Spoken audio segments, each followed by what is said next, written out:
Hey there, Jay Moore with Aweber here, and just wanted to give you a quick update on some new things inside Aweber.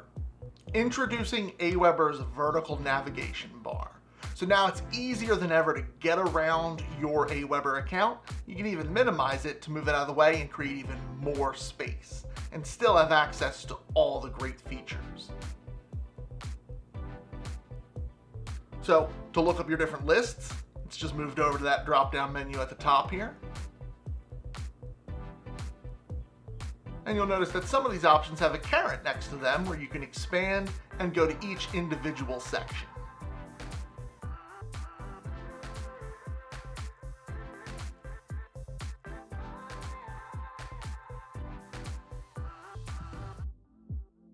And your account information is now at the bottom, so you can access that easily.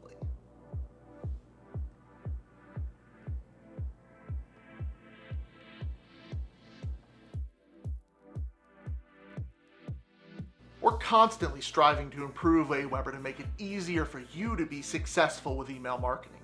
Come try it out today. If you're not an Aweber customer, it's absolutely free to sign up. Until next time.